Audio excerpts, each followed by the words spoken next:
Bom, começando então a nossa reunião de hoje, pedindo a Deus para nos abençoar, né, nesse momento do isolamento, esse momento da nossa participação aqui individualizada, mas é uma participação coletiva, né? Nós estamos próximos uns dos outros em sentimento, em coração, né? E hoje a gente continua, devemos terminar essa parte que fala sobre o Espiritismo não faz milagres. Nós concluímos aí, eu acho que foi o item 9, né, se não me engano, paramos no item 9, né? E logo após aí a gente já tem o texto entrando direto também no assunto de hoje, né? Antes de tudo, eu queria fazer algum comentário. Até eu falei agora sobre magnetismo, né? Que nós não temos conhecimento sobre magnetismo e não tem a devida atenção isso na casa espírita, por temer mesmo os fatos que, ora, tivemos no passado. Isso, antes mesmo da codificação, isso dava um certo descrédito, né, às questões espirituais. Porque, como o homem não tinha domínio de todas as informações, isso era muito obscuro. Os fatos aconteciam, charlatanismo acontecia misturado a fenômenos que deveriam ter sido estudados, mas, na verdade, misturavam as ideias, as intenções de produção de interesses próprios, né? E o charlatanismo sempre teve com o homem, né? Sempre teve ao lado do homem, aproveitando as condições naturais dele, mediúnicas, né? Ele não entendia por quê, então ele explorava aquilo. Até hoje isso acontece, né? Tem alguém que pega a mediunidade, não conhece sobre mediunidade e opera com ela, ou seja, atua com ela indevidamente. Então, a seu bem próprio, a bel prazer, né?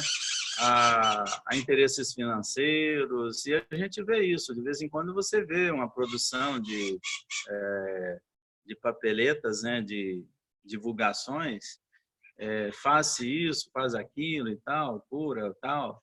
Então, amarração e tal. Então, a gente vê muito isso, né? E isso dá um descrédito. Então, quando na doutrina espírita vai se falar em magnetismo, as pessoas que estão envolvidas no movimento espírita têm um certo medo, um certo preconceito de falar do assunto, porque isso nos remete a falar de coisas estranhas. Então, até tem essa titularidade aí, né? Alguns temas que eles colocam nos movimentos, nos encontros, né? Que seria assim, em texto, né? Em garrafais ali. Práticas estranhas ao espiritismo, né? Então, o tema seria esse. Então, quer dizer, isso invadiu, de uma certa forma, as nossas análises e lógicas, que se criou um medo de falar do assunto e acaba colocando uma pedra em cima. O que poderia ser muito bom desenvolver e entender, né, e esclarecer sobre as condições magnéticas. O magnetismo, na verdade, ele está nas estruturas de toda a matéria. Então, não tem como você fugir à análise dele. O magnetismo, ele contém toda a matéria, né? ora induzida por nós, ora sem indução nenhuma. Por exemplo, você pegar um átomo, né, ali tem poder magnético, né? Então, se você pegar qualquer tipo de constituição material, há uma estruturação magnética, né? O próprio planeta nosso e os orbes, eles se movimentam e se equilibram com o magnetismo, né?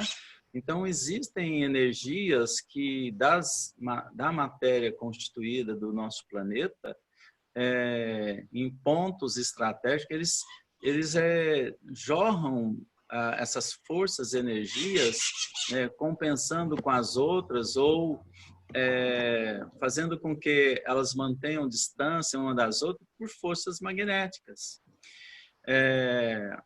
E aqui, o que seria essa força no intratômico, no átomo, na constituição da matéria? O que é essa força? É uma energia que a matéria tem. O magnetismo é material, é uma energia como a eletricidade, né? É uma energia produzida por combinações também de núcleos, prótons, nêutrons, né, dentro de um átomo. Então, isso dá uma... Igual a luz tem profunda relação com o magnetismo. Então, como não estudar, como não entender, né? Quando a gente vai falar lá sobre passe magnético, né? Quando a gente vai falar, a gente está falando dessas energias todas que são retiradas de nós mesmos, dos materiais, dos ambientes, né? Tirado da matéria e produção pelos espíritos. Então, o magnetismo espiritual produzido por eles, né, que é retirado também de estágio da matéria mais elevados, mais sutis da matéria, e que tem produções diferenciadas dessas energias magnéticas. É por isso que nós temos a cura, nós temos a influência dos espíritos que nos permite a modificar as nossas células doentes através das intervenções que eles fazem dentro da célula. A gente sabe que a espiritualidade, ela conhece muito bem o laboratório que é uma célula, o laboratório que é um núcleo, né, de um corpo humano. Então, eles atuam exatamente onde tem a deficiência, onde tem o descompasso da matéria. E ali, por quê? Há um descompasso da matéria porque a mente humana está influenciando naquela célula. Quem põe o nosso corpo doente é a nossa mente. Então, quem influencia magneticamente na célula somos nós. Nós atuamos com o nosso poder que a gente tem divino dentro de nós, né? Em micro-regiões e microespaço, onde a gente pode imaginar que é a constituição de um tecido da parte do nosso corpo.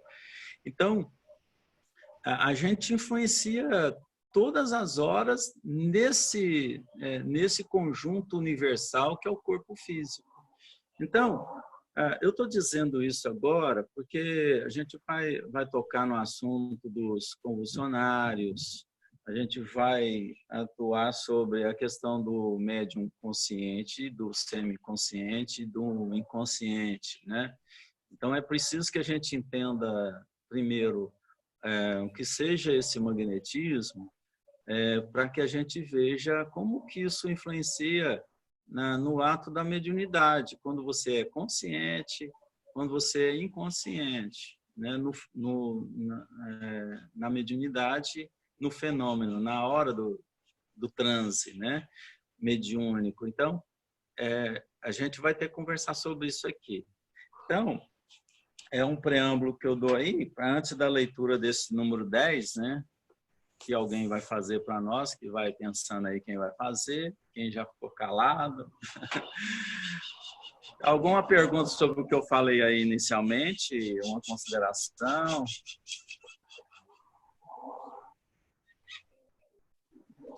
Vocês entenderam o que eu falei ou não? Ou eu falei obscuro? Eu acho que para entender o mecanismo da mediunidade, a gente tem que saber o que a gente está fazendo. E onde que está esses araras aí, hein?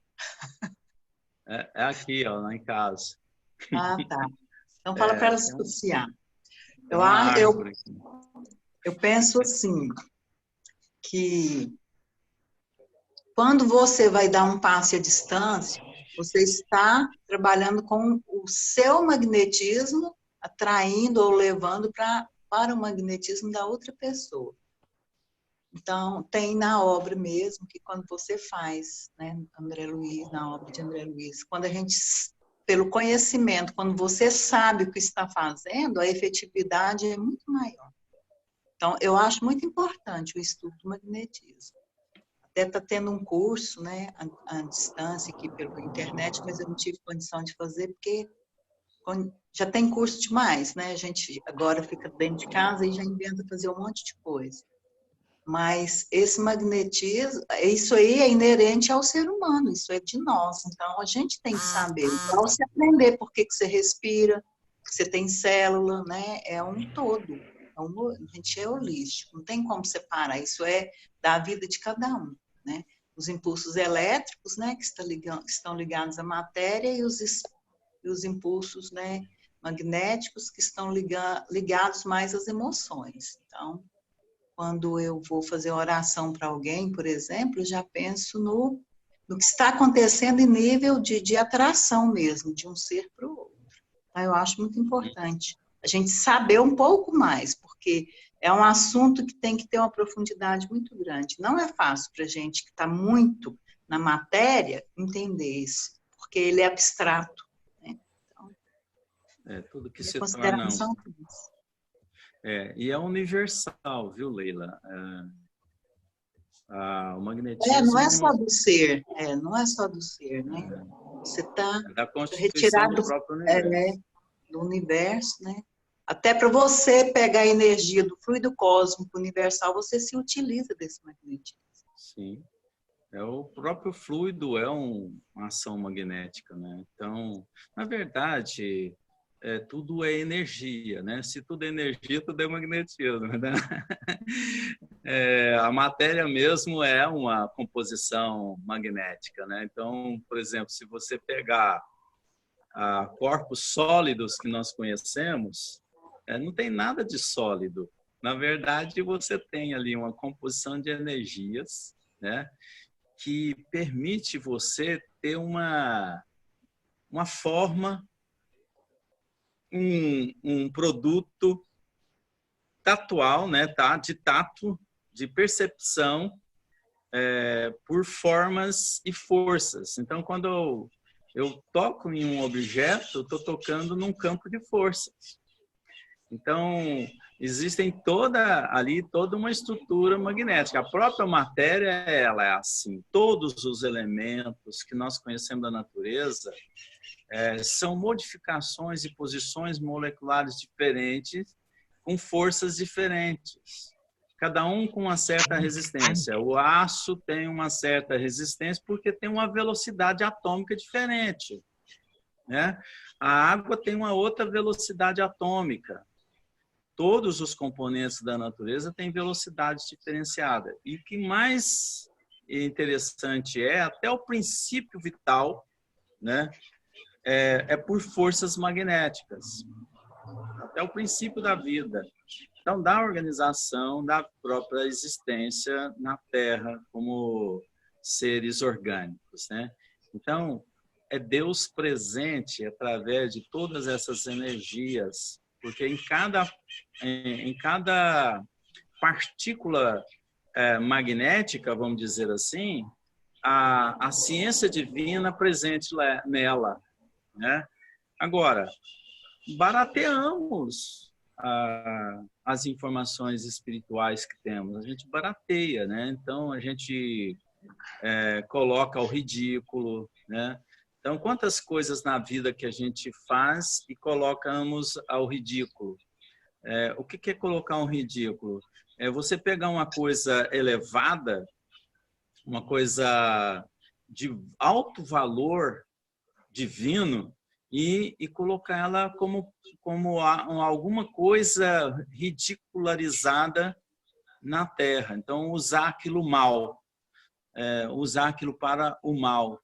Então, igual você falar sobre as energias sexuais. O que o homem faz com as energias? Porque a energia sexual é uma energia divina em nós, capacitada nas condições de elevação que nós temos, instalada no organismo de reprodução, que é o corpo humano, que em condições de se reproduzir, onde nós temos a condição de utilizar dessas energias, ainda um pouco sem conhecimentos, a gente usa isso com uma certa irresponsabilidade.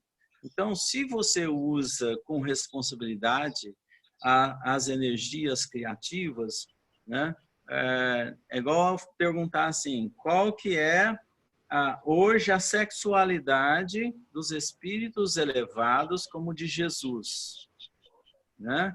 O que hoje a gente poderia dizer sobre a sua condição de sexualidade? Para nós, a gente traz ao profano, mas a gente vai pegar isso a uma elevação, nós vamos ver que são energias criativas divinas, que hoje ele opera sem a escravidão hoje de um sistema de reencarnação que nós temos num corpo, onde a gente tem que saber usar, ensaiar essas energias em plano menor, que são as nossas famílias, são as nossas atitudes, né? É o controle dessas energias, aprender a controlá-las, a ter uma responsabilidade sobre elas, né? E isso a gente muitas vezes não tem um pingo de domínio, né? E barateamos as condições divinas. É isso que a gente faz. Igualmente, a gente barateia as condições magnéticas, né? Vamos lá? Não tem nenhuma contestação? Vamos em frente. Então, vamos lá. Quem é que lê para nós o item? Pois o 9 já foi lido? Eu não me lembro. Foi, o 9 foi lido. Agora, acho que sim, foi sim. Para mim foi lido até o 5, não, Daniel? Ah, foi? Não, tá. Desculpa. Acho que é o 9. Então, Lê de novo o 9 e o 10, que aí a gente já... Quem lê para nós aí? Não, é engraçado. Eu vi aqui até o 5. Mas será que foi lido e eu não vi? Eu fiz observação até... O último foi dia 7/6, não foi que a gente se encontrou? Olha, será que eu pulei? Então vamos lá. Será que eu pulei? Eu acho que é no 10 mesmo, Daniel. Foi o 5? É no 10, eu marquei aqui no meu livro. Eu não lembro. Eu não assisti a aula. Como eu não assisti a aula passada, eu voto da gente ler o 5. Eu acho que foi o 10 mesmo, é o 10, eu tenho quase certeza. Não, dia 5. O 5 foi que começou no dia 7, tá certo. Então, vamos lá, eu acho que é o 10, né? Desculpe-me. Não tem problema, vamos lá. Quem lê para nós aí? Bom, já que ninguém se manifesta, eu vou ler. Vamos ler. Para os que negam a existência do princípio espiritual independente e, por conseguinte, negam a existência da alma individual e sobrevivente, a natureza toda está na matéria tangível. Todos os fenômenos que se referem à espiritualidade são para esses negadores sobrenaturais e, portanto, quiméricos. Não admitindo a causa, não podem admitir os efeitos. E quando estes são patentes, eles os atribuem à imaginação, à ilusão, à alucinação e se negam a aprofundá-los. Daí a opinião preconcebida que os torna inaptos a apreciar judiciosamente o espiritismo, porque partem do princípio da negação de tudo que não seja material. Uhum. Aqueles que negam, então, a existência do princípio espiritual independente, o que é isso? Eles negam que o princípio atua independentemente, né? E, por conseguinte, a alma individual e sobrevivente. A natureza toda está na matéria tangível. Então, quer dizer, eles acreditam que tudo que tem efeito é na matéria tangível. Então, nega o quê? A existência de um princípio espiritual, né? Muita parte da ciência faz isso, né? Ah, não, isso não tem nada de espiritual. Hoje está mudando, hoje a medicina está mudando muito, né? A religiosidade também está mudando muito, bastante, né? Então, está começando a crer mesmo que existe um espírito, que existe alguém sobrevivente à matéria, né? Uma alma que atua sobre as coisas, né? Isso é uma evolução, né? Já é um bom sinal que já está começando, mas ainda tem muita resistência, né? Que não acredita além do ser só fato natural, só daquilo que está na matéria. Então, acredita que as coisas se respondam somente com a matéria e não com o ato espiritual, tá? Não admitindo a causa, não pode eles admitir os efeitos, né? Claro que se ele não vê a questão das causas, não vai admitir os efeitos que proporciona. Então, não existe um espírito que está causando, então não tem efeito do espírito sobre a matéria, que aquilo ali se responde só organicamente ou materialmente, né? Então, tem médicos que são totalmente materialistas, que só acreditam na resposta no organismo, e não em questões da emoção espiritual, né? Se colocar alguma emoção, ele acha que é a própria emoção da matéria, que a gente é matéria, então ele acha que a emoção, o problema está no desequilíbrio da emoção dele material. Então, ele não coloca sendo espiritual. Então, isso são os negadores da causa, né? Vamos dizer assim, aqueles que negam que tem uma causa espiritual. É o texto que está colocando aqui. Daí a opinião preconcebida em que se acastelam e que se tornam inaptos a apreciar judiciosamente o espiritismo. Então, aí eles não tem como ficar analisando o espiritismo, porque eles não creem mesmo. Como é que vai analisar e dizer que se o espiritismo está certo ou não? Eles não têm nem força de vontade para fazer isso.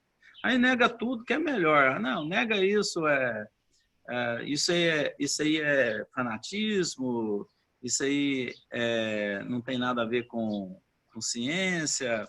Então se distancia, né? Então nega tudo que é melhor, né? Olha, eu vejo isso aqui dentro do movimento espírita também, né? Quando eu falei sobre o magnetismo, as pessoas preferem negar do que estudar. Nós estamos cometendo os mesmos erros que muitos fazem com a análise do espiritismo, né? Espíritas que estão se engessando dentro da própria cadeira espírita, né? Então, dentro da cadeira que eles estão estudando ali, eles pegam, renegam. Quantos fenômenos espíritas não foram explicados, né, por nós, entendidos dentro da casa espírita, porque nós não temos nenhuma força de vontade para pesquisar, entender e discutir pacificamente numa mesa, né? E aquilo ali é colocado como algo que não é do espiritismo, que nós não devemos preocupar, né? Então, eu falo isso com muita tranquilidade, é o que acontece dentro do movimento espírita, não falo só isso dentro da casa espírita, eu falo isso lá fora também, né? fico cutucando, né, o pessoal de fora, para a gente acordar sobre isso, senão nós vamos ser um espiritismo capenga, né?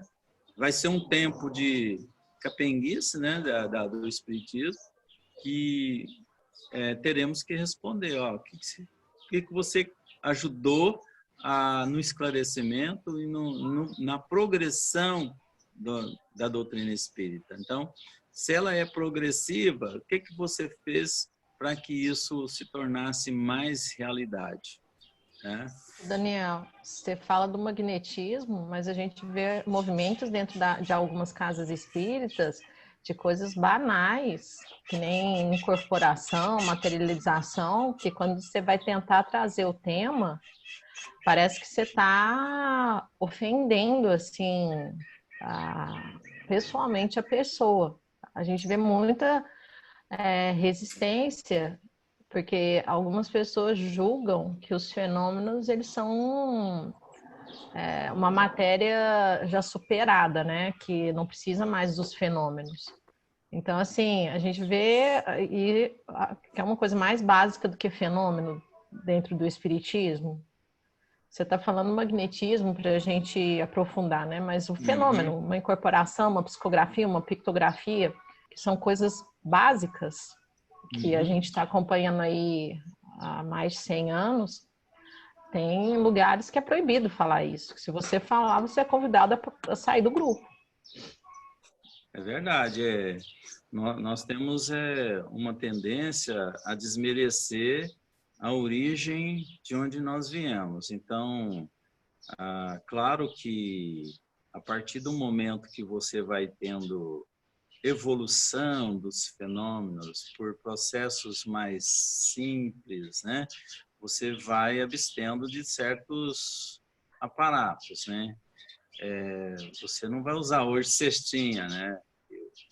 Não precisa, porque tem um médium psicólogo. Na própria codificação que a gente tem, já orienta que não houve mais a necessidade de usar acessórios, né, para psicografia. Então, achava-se que a cesta que psicografava, né, que era através dela. Amarrava um lápis nela e ela fazia o papel dela. Isso foi no momento de comprovação. Agora, se tivesse uma sessão hoje, como tem hoje materialização, né, aqui em Araguari tem, alguns lugares ainda tem, Uberaba tem, essas materialização, elas têm um certo sentido atual, porque nós não vamos fazer isso, o movimento espírita voltar a esse tempo, isso não é o caminho, realmente não é o caminho. Mas, assim, pegar a evolução delas, pegar aquilo que se já evoluiu, uma psicografia, por exemplo, trazendo mensagem de entes queridos, como nós tentamos fazer isso lá no União e Amor, trazendo o Júlio de Carvalho, a gente começou a trazer ele aqui, não sei se vocês lembram disso, depois ele veio fazer várias sessões aqui em Uberlândia, ele faz até hoje, né? Ele começou ali com a gente, com mais alguns aí na cidade, e a intenção nossa era fazer com que aquilo tivesse uma certa sequência, fazer de 2 em 2 meses, né?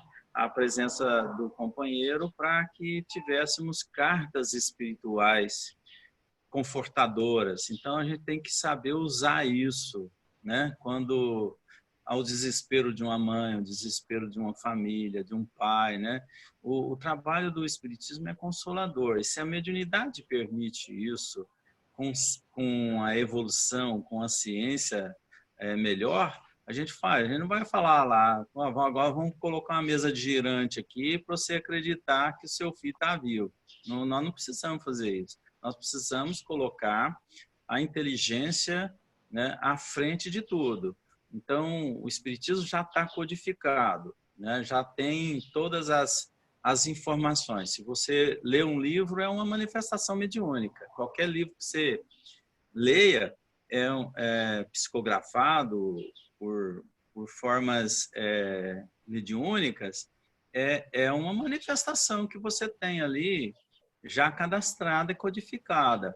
Então, se tiver um outro médium que vai fazer novas manifestações, novas obras, né, através da mediunidade dele, isso vai acontecer naturalmente, né? Então, por exemplo, você pegar o Barcelli em Uberaba, um excelente médium, né, que tem trabalhado muito, criticado, né, muito. A gente é realmente perseguidor um do outro. Muitas vezes a gente começa a ver um produzindo e é normal você ir lá e colocar versões a ele. Então, o movimento tem muito disso. Nós precisamos nos entender dentro do movimento, respeitar uns aos outros, aceitar as falhas um dos outros para o movimento ganhar força, porque a gente vive destruindo uns aos outros com até a mediunidade. Então, como é um assunto polêmico, traz mais polêmica ainda, mais confusão ainda. Então, mas assim, o que eu digo, Camila, é a gente trabalhar a evolução inteligente das manifestações, que é muito mais interessante do que uma produção de um simples fenômeno. Imagina hoje você, dentro de um centro espírita, vamos fazer uma manifestação de uma boca, de uma garganta ectoplasmática, né? Seria uma produção num canto da sala, assim, de uma voz falando para todo mundo, para provocar.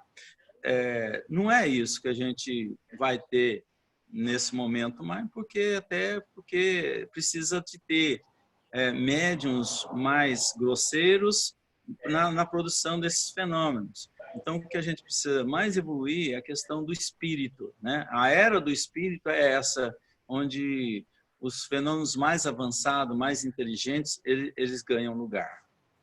Né? Mas eu acho assim que não precisa ser assunto proibido, sabe?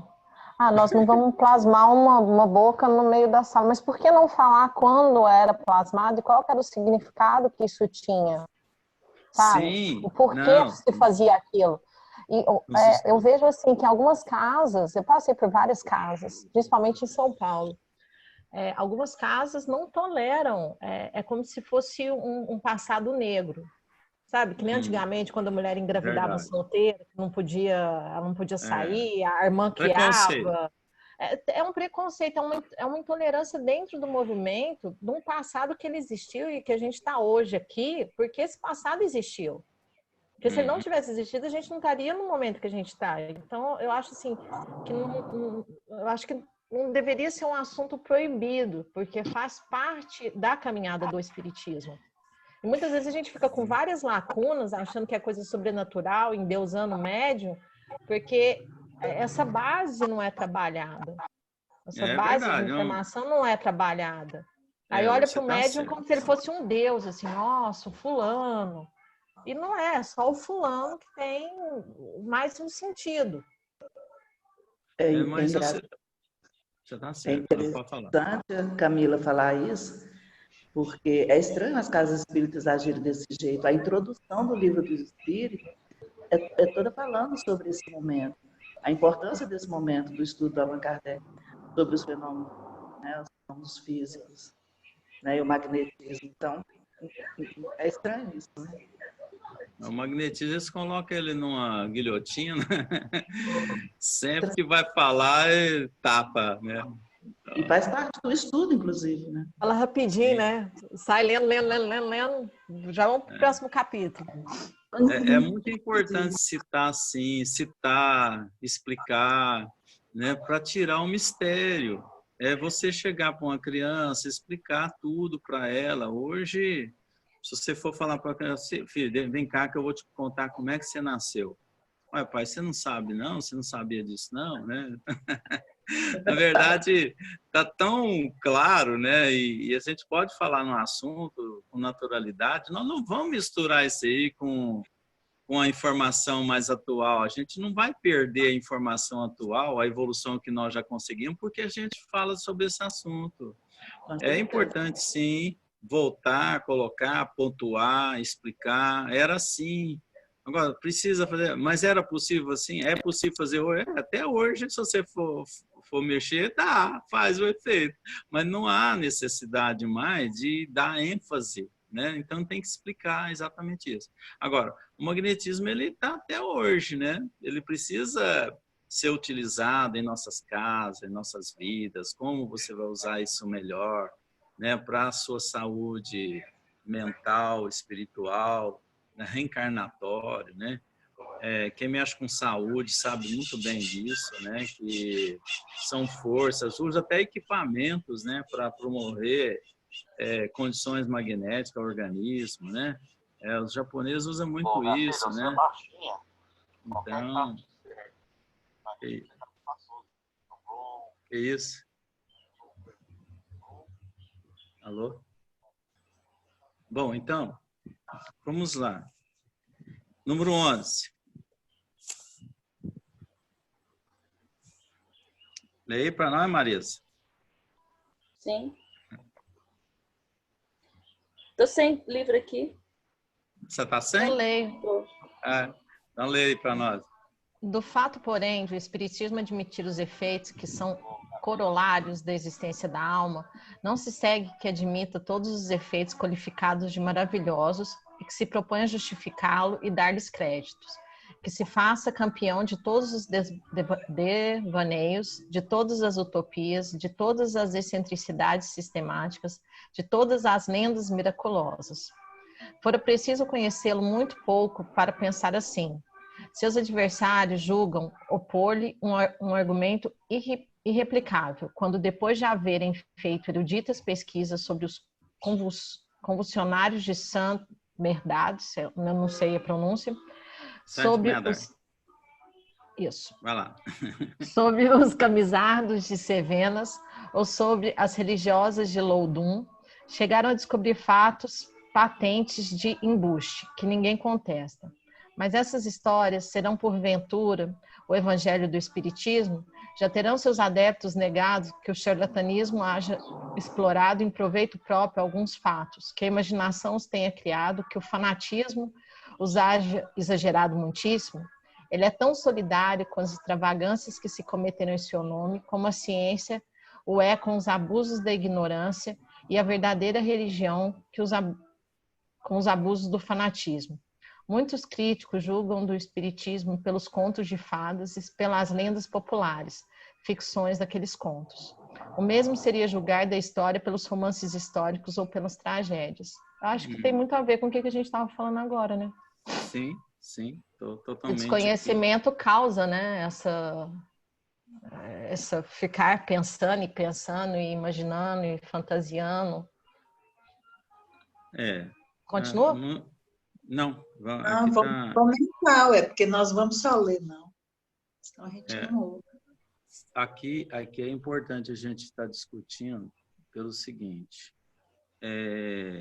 igual eu coloquei logo no início, né, que o passado que se falou sobre magnetismo, sobre fenômeno, ele poluiu a vinda do espiritismo de uma certa forma, porque mesclou charlatanismo, fanatismo que já existia antes, com o fato da descoberta nova. Então, o espiritismo não veio num terreno que não tinha nada.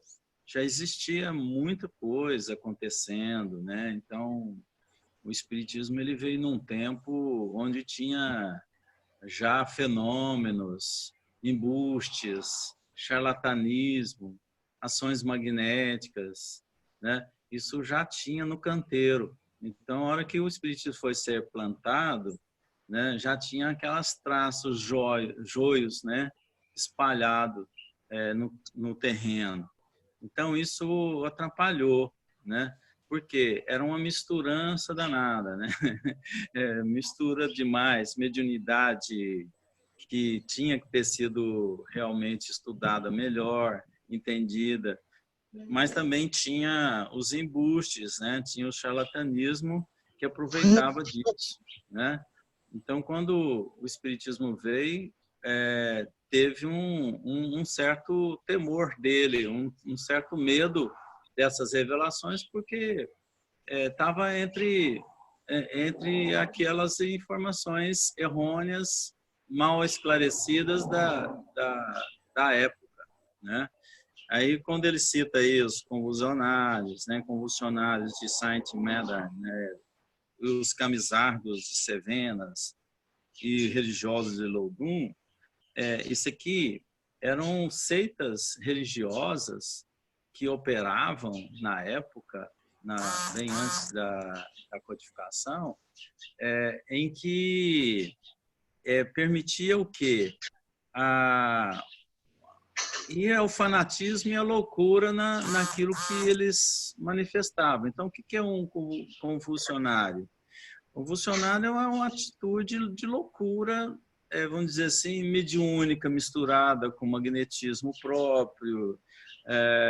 Então, aquilo dava uma ênfase religiosa, uma tentativa de convencer adeptos, né, com cenas. A gente vê isso hoje ainda em certas igrejas, né, que operam dessa forma, que fazem exorcismos, né, praticam atitudes para chamar a atenção, ensaiam isso, né, para ganho próprio de capital, em cima de cena. Isso até hoje acontece, né? E iam até a loucura, até o sacrifício do próprio corpo, até a morte existia, né, por condições de não aceitar ou aceitação da crença. Então, a citação aqui é exatamente essa, né, que traz um fanatismo anterior, um exagero, indo à loucura, né? A gente teve nas Guianas lá, aquele, como é que é o nome dele? O Jim Jones, né? Que fez um punhado de gente suicidar. Vocês estão lembrados, né? Os mais velhos aí lembram disso, né? Eu lembro. Então, foi ele induziu os adeptos todinho ao suicídio. E ele não se matou, né? Foi aquele que não se matou? Eu não sei se ele não se matou, mas eu acho que ele se Eu lembro matou. que teve um que matou 300 e tantas pessoas e ele não se matou. Esse aí. Ele fez todo mundo beber um suco mágico lá e na hora então, dele beber o suco dele, ele não bebeu. Pode ser, então. Então, Só que eu era novinha, porque eu tenho a memória boa. você leu, né? Eu li, minha mãe me contou. Ah, tá. Então, o que aconteceu, né? Acontece isso até hoje, né? Tem crenças aí que dizem satânicas, né? Que eles promovem o fanatismo louco, né? A gente teve o caso aí daquela irmã nossa lá, Daniela Pérez, né? Que era atriz, filha daquela diretora uma das diretoras da novela, Glória Pérez, né? Então aquilo ali foi ato satânico, né? Vamos dizer assim, que eles chamam, mas atos próprios de obsessão, de possessão. E, na verdade, convulsionário tem lá no Livro dos Espíritos, quem quiser ver, na pergunta número 473 até 483, se não me engano. São umas 10, 12 perguntas lá sobre isso, né? Sobre possessão e uma obsessão coletiva. A gente poderia ter isso hoje, por exemplo, você tem alguém que está no poder e que faz as massas ir ao extremo, né? Ao extremo. Isso é um fanatismo, né? Então a gente tem que tomar muito cuidado para ter discernimento, para ter muita razão, né? Para que a gente não caia em influências negativas, né? Isso existe muito.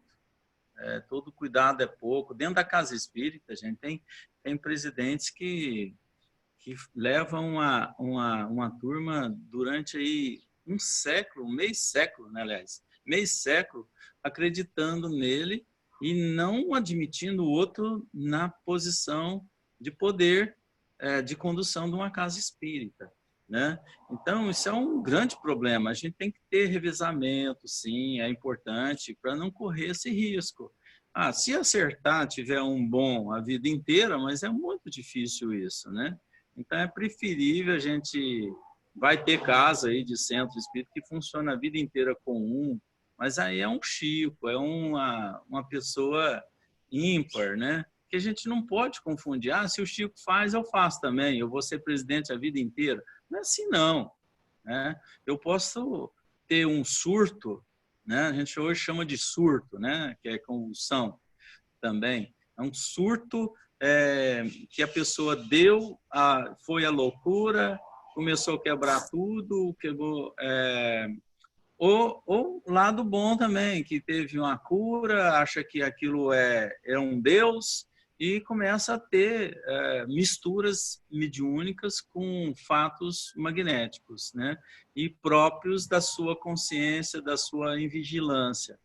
Então, essas loucuras a gente tem que ficar muito atento, que pode acontecer dentro de casa espírita, né? A pessoa se achar que é melhor que todo mundo, ela acha que conduz melhor, a pessoa acha que ela é a melhor pessoa, né? E isso acontece. Eu já vi muitas casas espíritas se conduzindo dessa forma, tá? É um perigo, é um grande perigo, né? Alguém falou? Tem alguém que queira falar? Pois é, mas aqui, ó, essa parte aqui, os abusos, a gente percebe que os abusos são cometidos por pessoas que detêm o conhecimento e que querem manipular as massas. E na nossa ignorância, a gente é mais cômodo, mais fácil aceitar aquilo como verdadeiro, sem questionar, sem estudar, sem pelo menos analisar o fato. É verdade, E dentro e o espiritismo, na prática, começou a partir dos fenômenos. Por isso, Leila.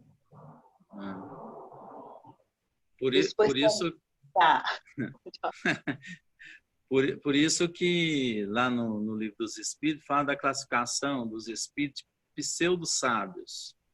Então, o cara sabe um pouco, né? Um pouco de cada coisa, e ele adquire uma confiança maior dentro de um núcleo, né? E ele não tem uma lógica. Se você pegar e conversar, ele não vai ter a lógica da doutrina. Então, ele vai ter conhecimentos copiados. Então, ele pega aqui um pouco, pega ali um pouco e define, porque ele tem uma fala que convence, né? Ele tem uma certa idade que convence, ele tem um jeito de convencer. Então, acaba muitas pessoas... Um conjunto de atributos que levam todo mundo a achar que ele é o bambambam.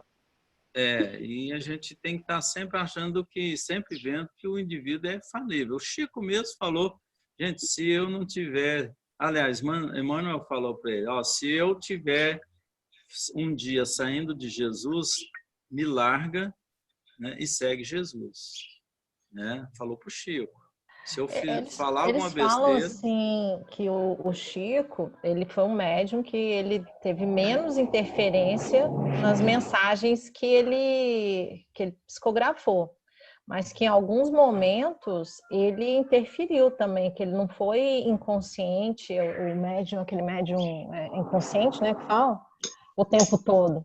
Eu estava vendo uma palestra do Divaldo Franco falando isso, que o Divaldo, ele fala que ele tem que se policiar muito, porque como tem muitos anos que ele faz palestras com os mesmos mentores, que ele já adotou para ele alguns termos, né, alguns trejeitos dos mentores. Então, ele fala que toda vez que ele vai pegar uma comunicação, ele tem que concentrar, se anular, para ele não interferir. Aí ele falou que o Chico, ele é o médium que menos teve interferência nas mensagens que passou, mas que até o Chico interferiu, mesmo sem querer, porque faz parte, né,